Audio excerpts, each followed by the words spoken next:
Atul Tandon spoke last night, and they thought it would be good if you could hear more, not of his head, but his heart. And so they asked if I would spend a little time with him this morning and let you get to know part of what makes him tick. Brother Atul, why don't you come up and join us?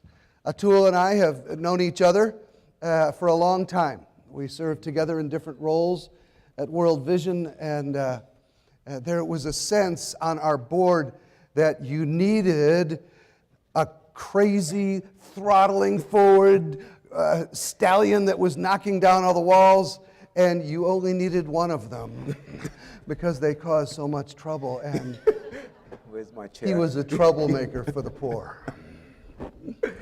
Brother, it's a thrill to sit together with you again. Thank you.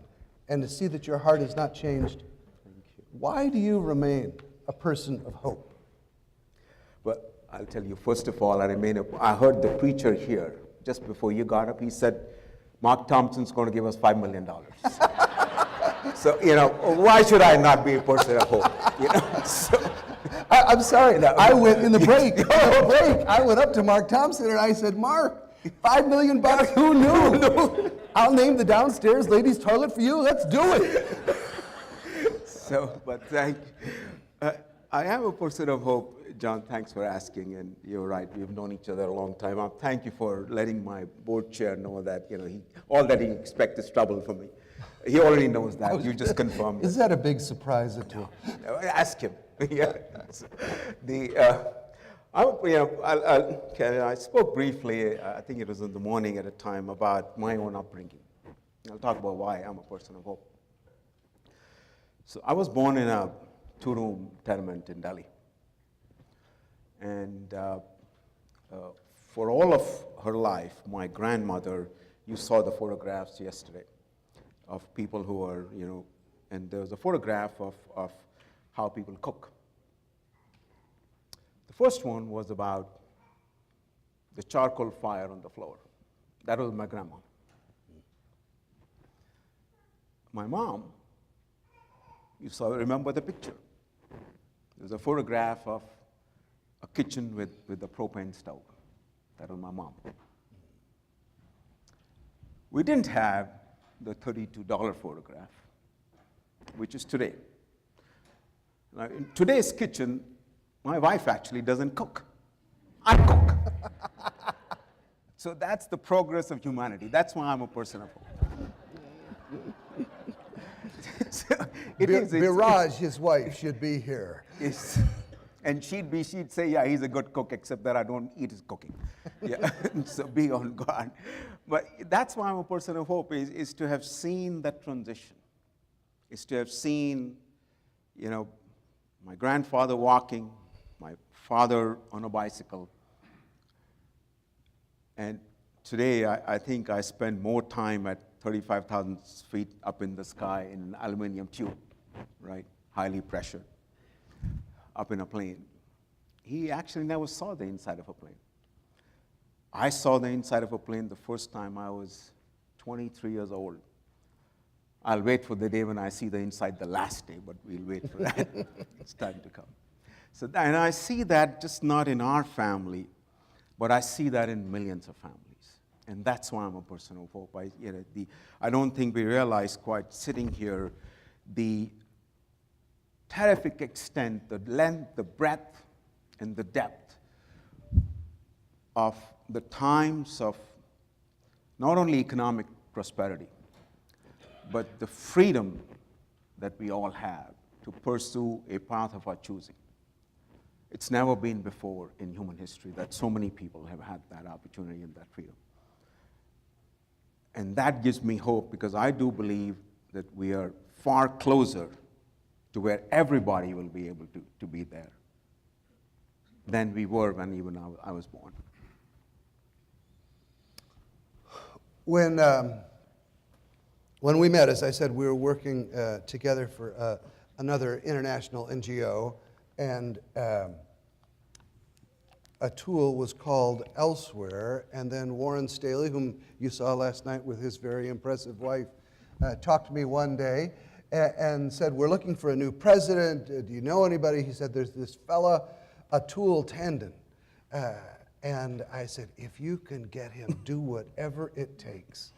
And I said that in part because I knew Atul, but I said that also because the person who climbs a mountain has seen something. The person who climbs their second mountain has a whole different view of the whole range of mountains. And that's what part of what Atul brings is the scope of poverty around the world. So we'd like to talk a little bit about opportunity, microfinance, and how it's evolved around the world. He gave you a little chart yesterday of how that had changed in model. But I wondered if, as you talked about the huge decrease in gut-wrenching poverty, what we have found is that the folks who are left down at the bottom of the bottom of the bottom are much harder to lift up than the last generation was. Yeah. What are you going to do with the last hardest 750 million? So let me set the stage for that. We are all part of the microfinance sector, all of us. Over the last about 25 years, and there are people in the room who've actually walked those years, who are much better positioned to talk about it than I am. Over those last 25 years, microfinance started at about 3 to 5 million people in 1997, in the early 90s, clients. Today, about 250 million. When you talk about, and these are largely working poor, people who are already economically active. All right, change the question. Of the total 250 million, how many are extremely poor? People who are on the very bottom of the economic pyramid. Largely, it's about a third. 2/3 of the 250, 1/3 is extremely poor. The challenge that our sector faces, John, is that in the last, since about the economic crisis, the end of it, 2009, that percentage of 33% being extremely poor is actually reducing. Why? Principally because, money's cheap, lots of money flooding into the market, and what all of us call social impact capital coming into the industry where you can now see economic returns. Well, what does an investor demand? Economic return. What is the natural response of people like me? Find the clients whom you can serve and deliver an economic return. The impact, more people, the industry moving up market, going from $4 a day to $6 a day to $8 a day to $10 a day. The people who are now at the bottom of the pyramid, less than $2 a day, are increasingly facing fewer and fewer choices. So that dilemma, and when we start to look at actually the more detailed question, how many microfinance networks today are serving actively the extremely poor, those numbers largely are of localized or regional players. They aren't of worldwide players like Opportunity. So when you put those two things together, the juxtaposition, we have now the toughest part left, about 737 million. We have proven models that we can now track back 25 years and we can say, well, we can see livelihoods improving. We can see more schools being funded, children going to school, and we can go on that. We have that, but we are actually turning our backs. So the first response I would have is that we, as people of hope, of people of faith, our call, when you started this, bruised camels, I like that, by the way, is to go where nobody else goes, is to go where I believe the people whom God loves most, people of goodwill. In our mindset, they're the people who deserve the best from us, people of God's will, people of goodwill. And that's where I believe Opportunity needs to go. Second question, will our model work? My answer would be yes and no. In that... Let me interrupt you for 1 second, because I want to hear that. When we gather in rooms like this, and you look at the plight of the poor around the world, you are in some ways getting a master's degree in what international development look like. It's easy to give that dollar when somebody comes up to you. Our friend at World Vision, Rich Stern, says if you want to really affect change, it is rocket science. Yeah. It is complex.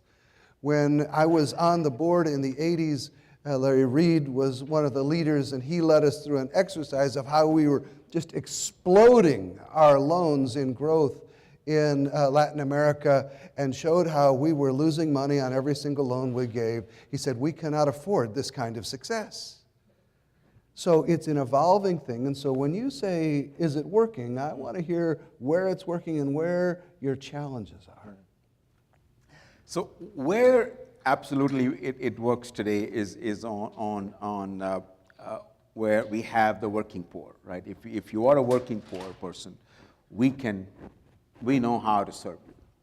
The mix of, if you will, financial resources that you need, the training that you need, and the support that you need, right? And those models have been developed pretty well over a long period of time.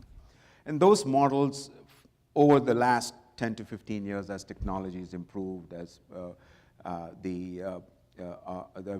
distribution systems have improved, where opportunity is an example, we work through partners. We don't actually have physical branches across the world. We can't afford to the point that Larry made. The best use of our capital is to invest the money and then invite local capital into it and local debt, multiply it, and then give out the loans. What we do need to know, of course, in the middle of that is the expertise of knowing who the poor are and what they actually need. So you develop the product set that they need, and to make sure that that right product set gets to them. And then a rigorous, if you will, monitoring system to say, all right, are we on track, right? When you do those things, the right partners, good governance, the right kind of capital coming in, the like-minded capital, the right expertise, and a not passionate, but a committed, dedicated embrace of monitoring. We are going to make sure that what we're doing is actually working and learn from it. Then you start to see differences. The problem when it comes to the extremely poor is the Larry Reed problem. I'm going to call it the Larry Reed problem from now on. Let's blame it on Larry. He started it. He's sure. Yeah. So the problem is this, and I'm not an economist, but I'll try and describe the problem. The economic return that an extremely poor person will get on every hour of labor that they invest, right? Every hour of labor that they invest, the economic return. The capital needed to give them that economic return, the investor demands a higher rate of return. Which is what right? you were talking about. So if let's say it takes you, I'll pick a number. It takes you $10 of capital to actually get this extremely poor person trained for a job, skilled, whatever it is. The economic return on that $10 of capital, modern economics, even if it is debt, will be somewhere between 6 to 7% all told. It could be 4%. When you do the math, now for that $10, the economic return that the investor is demanding is now going to be higher than the economic return that the extremely poor person is going to get for that as wages. They can't pay it. Now, by the way, that was true when we started microfinance in the early 80s. Right. That's why we were having losses. As these people got trained, they started earning more per hour. Then you ended up getting more incomes per hour. You ended up being able to pay the investor back. Why am I hopeful? That's why I'm hopeful. We are back in some ways to the future. We're going to go back. We will have to go through a fairly extended period. And that's where our stomach comes in. We will have to go through a fairly extended period where we will have to, I won't use the word subsidize, I'll use the word invest. Better view. Better view. Right? We will have to invest in these people that as they start to earn a living and as their skills improve, whether it's and most of our 98% of our clients are women, is as their skills improve, as they get better at reading, as they get better at mathematics, as they pick up more skills. If you were here yesterday, you heard Linda the baker. She started with 101, That's so right? great. And before she started with that 101, she went to a vocational school. Her mom mortgaged the future of the family, sent it to school. Well, now she can do 15, and now she can do 25. So that journey is what we will have to take a walk with our clients on. And to do that is where our challenge comes. Again, I could go at this for a while. I think if you have the chance, at some point you ought to say, the world is changing around us. What challenges do you see for the MED sector in this political and social and economic world? What would be a challenge that you would say, we're only going to thrive if we hit this inside this new culture? Well, I think the first, for the sector itself, I would say our biggest challenge, and I can speak for my part of the industry, the nonprofit, is really are we going to embrace our first love? Are we going to embrace the extremely poor? That's where we started. When the Women's Opportunity Network, the people who made us become aware of the fact of trust groups and women and giving loans to them, Opportunity did. By the way, it wasn't you you didn't have a bald head, but it was your sisters who made them. You realized that many, many years back. When they started, that's where we were. Now we are back. So that's one of the biggest challenges, is that we realize who our first love is and are willing to now, as part of our portfolio, focus on that. For us, an Opportunity, increasingly, the extremely poor will be a larger part of our portfolio. Where we are today, with about 10 million clients, it'll be a period of time by the time we'd say all 100% are in that category. So that's the first. For Opportunity itself, I believe the challenges are going to be, John, around we are one more time, and I underline that, one more time, we are at the cusp of change. Now, we've been here before. We started giving loans to individuals. Carlos Moreno, our first client, was he wasn't in a trust group. We went from there to trust group lending, discovered that, invented that. We went from there to realizing savings banks were needed. Well, how do you get the bank? Get them to banks, to bankers to open savings banks. There are no bankers. Let's set up the banks, right? If there is, as in Asia, if there's an economic system that's well developed, instead of setting up your own entities, partner with existing entities, but then figure out how to work with them effectively, right? Ken Vanderweel is here. Well, the US government, the Berlin Wall comes down, the Iron Curtain falls. What are we going to do? And that's so what we're going to do is to send Ken and Linda with, I think, 3 or 4 children, how many? Off to Bulgaria, right? You go to Sofia. I was just there a few months back. Even now, there's graffiti on the walls, and half of the buildings are broken. I'm saying, Ken and Linda in this place in the 80s? I can't imagine. That guts, that courage is what I believe we have to reclaim, to go out. And I think we are. And I look, and there are people in this room, and I do want to make sure that you chat with them. I will be up on the stage. We are, we frankly walked into education finance. 10 years back, our clients come to us, kids are not going to school. What are you going to do about it? Help me. Let's give you a small loan, start a school, right? And here we are, 10 years later, experimentation, piloting, many, many mistakes. I can't tell you it's all been rosy. It's not. But here we are, 6,000 schools, almost 2.3 million children. An extraordinarily innovative model that today our team, Andrew is here, the head of the team, can tell you that model is capable of such massive scale. I wasn't kidding when I said yesterday, he believes you could grow 4 times the number of children. How thrilling In is 5. that? It's just, and it doesn't stop there, and that's why I think is why I'm so hopeful for opportunity. All right, the next challenge, I'll stay with education. We could go into agriculture, we could go into digital. It's the same story, but I'll stay with education. Well, the moms come back to us.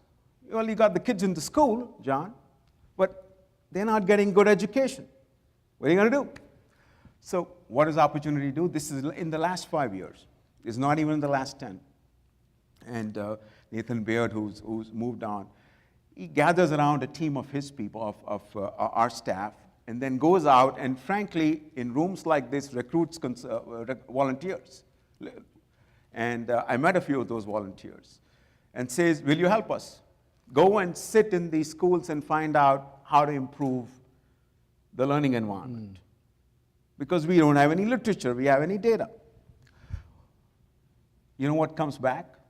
4 years later, a program, Education Quality Improvement, that has got 30 different disciplines of practice documented. Everything from building codes, to classroom sizes, to teacher profiles, to improvements in curriculum, all created by sitting, observing, listening, and people like yourselves, some of our staff. And that is the program that now 1,000 of those schools are going through. We can tell you, our research, the kids going into those schools, 66% more likely than in our own other funded schools to finish high school. Girls in the 1,000 improvement program schools, twice more likely to have girls stay through. So you can start to see dramatic improvements.